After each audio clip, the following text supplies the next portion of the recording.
Hello and welcome to another episode of Blue Alpine TV. In today's episode, we'll talk about the EOS price increasing up to 30% and what the reason is behind this. So first of all, guys, before I get started, I was traveling the entire day. I just came home. It's currently 1:27 a.m. in the morning. So I had some technical issues. So please excuse the video for now. Tomorrow we should be back with our regular scheduled programming. So let's have a look at this EOS price.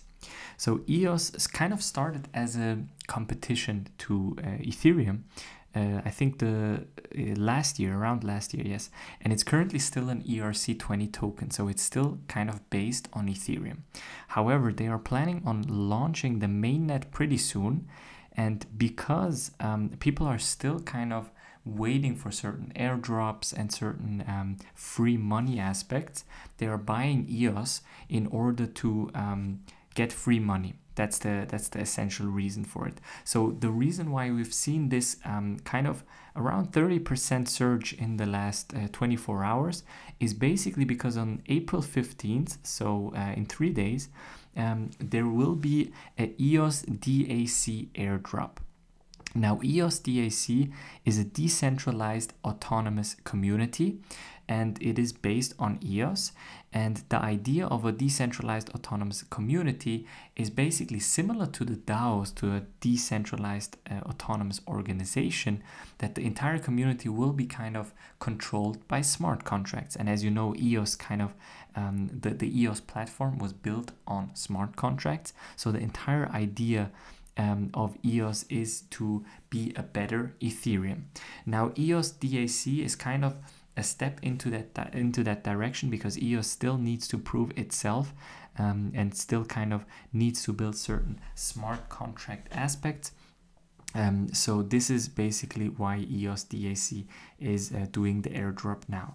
So what should you do if you have EOS currently in your wallet? So it says here, all Ethereum wallets holding at least 100 EOS tokens will receive an equivalent number of EOS DAC tokens, which will ultimately be transferred to the EOS mainnet once it launches later this year. So currently it still will come to your Ethereum wallet. So let's say you have it on My Ether wallet. If you have an EOS amount there, you will receive it as an EOS DAC amount. And once the EOS mainnet launches, and I think we've talked about it a couple of weeks ago, there will be more of a detailed approach on how you can actually transfer the tokens from Ethereum to EOS.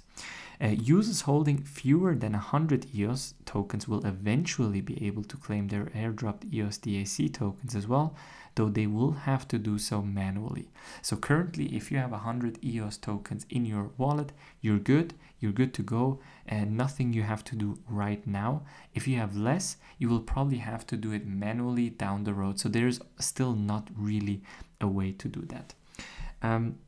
What is interesting is that the main volume was actually kind of being driven by the Korean market, so the South Korean market. Bithump and Lipbit have actually have close to 42% in terms of volume of the last 24 hours. So the main interest definitely came from South Korea. I will link this article and some screenshots in the description. And this is already it for today's episode. We will have to cut this one a bit short, but hopefully tomorrow we'll be back with a normal program. So make sure to like this video, subscribe to the channel, subscribe to the podcast, and I'll see you on the next one. Take care. Bye bye.